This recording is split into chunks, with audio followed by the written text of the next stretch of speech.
JSW Energy, that's the stock we're keeping an eye out on. The company reported its numbers. Q1 overall a robust growth, what the company managed to see in Q1 this time. While in terms of the net profits of the company, that also beat the estimate of the street. But what's the outlook of the company going forward? Let's bring on board Sharad Mahendra, the joint MD and CEO at the company.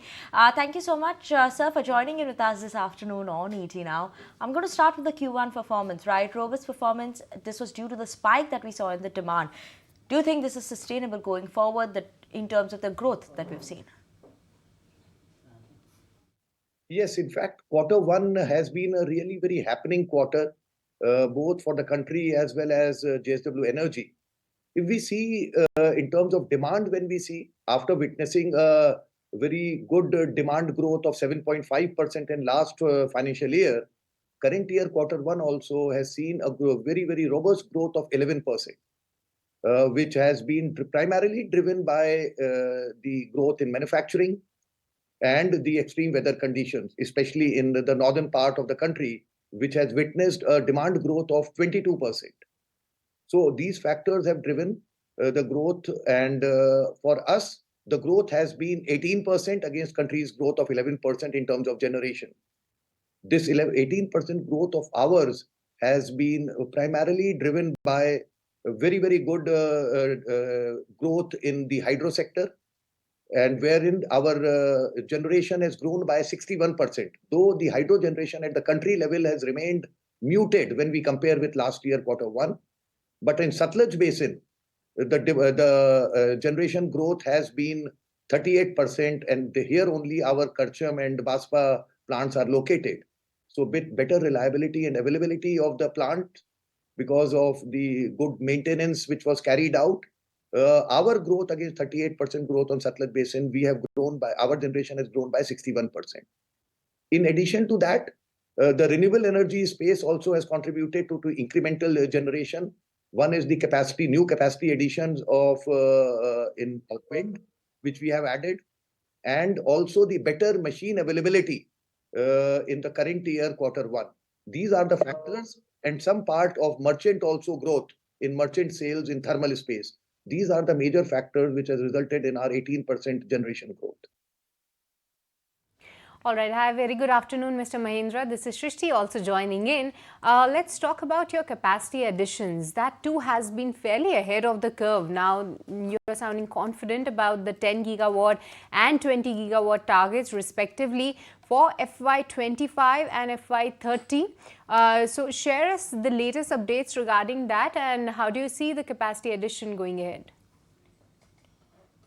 Yes, we are absolutely on track. Just to share the number, at the end of Q1, we have already crossed 7.5 gigawatt. And the work which is already happening is 1.7 gigawatt in the wind space, wind energy capacity addition, which is happening and will happen on a quarterly basis. And this in the current year, we'll be adding this 1.7, commissioning this capacity. Over and above that, 240 megawatt of greenfield hydropower plant in Kutehr, Himachal, will get commissioned in the current year. Over and above that, 350 megawatt of our second unit of Ind-Bharat, which will be commissioned in the current quarter. We are absolutely confident that we will be crossing 10 gigawatt in the current fiscal. As regard 20 gigawatt by FY30, as I have been saying earlier also, that the total pipeline which we have, including the commissioned capacity, work in progress, and the letter of award which we have received, including the latest one which we have received 2 days back, our total order pipeline is 16 gigawatt.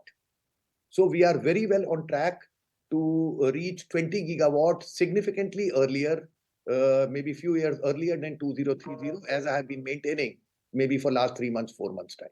Sure. So, you're confident of achieving the 20 gigawatt target by 2030. But could you talk to us about the recent solar order wins and the pipeline in terms of for the future of the renewable energy side of orders? Yes, actually, if you see that now this particular bid which we won is the first of its kind in the country, which is we have seen that there have been shortage of power during the peak hours. So this is a very unique first time which SECI came out with a solar plus battery energy storage to take care of the evening peak when the country witnesses power shortage. So the solar will supply during the daytime, also will charge the batteries to be ready for evening discharge to take care of the evening peaks. So it is not a plain vanilla solar or plain vanilla wind which is going to be the solution, which I have been saying for last 3-4 months. So we as a company at JSW Energy level, we are working on not just as a generator, but as a solution provider to the customers with customized solutions. And we are happy to tell that this out of total 1200 megawatt of solar bid which came along with 1200 megawatt hour of energy storage, we were able to secure 500 megawatt of solar coupled with 500 megawatt hour of battery energy storage at a tariff which is highly remunerative and definitely meeting our benchmark returns. Also, Mr. Mahendra, the company is sounding very confident on the capacity additions plans as well. But what we see is that you have a robust balance sheet. The QIP funds also provide cushion. So what kind of an inorganic opportunities is the company looking at right now? See, there are definitely many opportunities which are there in the market.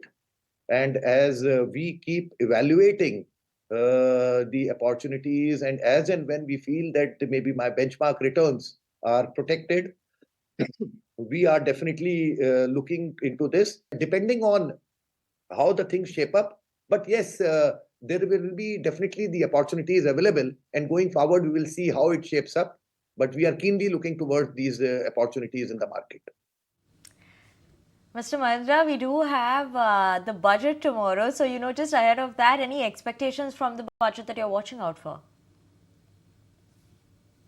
See, the thing is that there are a few things which we as an industry and also we as a company have made representations. A few of the things we have to see that the government of India's plan of reaching 500 gigawatt of renewable energy capacity by FY30, wherein government of India took first step last year that for the first time when 50 gigawatt of bidding took place and in excess of 40 gigawatt of letter of awards were also given. So these things put together and to reach that number, every year 50 gigawatt of capacity addition has to happen. Now on ground to 50 gigawatt capacity to get commissioned every year, there are few areas where we see as challenge which we have made a representation to the government. One is that of course the kind of investment which is required for that and to fasten the happenings to reach these numbers, the sector expects maybe a reduction in GST, because when we compare the GST, it is on a higher side in the sector. So that is what the expectation is.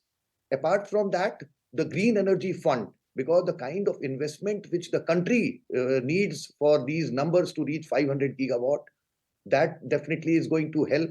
So there are certain factors and some kind of incentives what government of India can look. We see going forward with this kind of capacity addition, we foresee that transmission and evacuation of power can become a bottleneck. Though government of India has announced huge investments in transmission sector, but I think this needs to be relooked to speed up this process so that even if the power plants are ready, if evacuation is not equipped, can become a challenge. So these are some of the representations which we have made as an industry for the budget.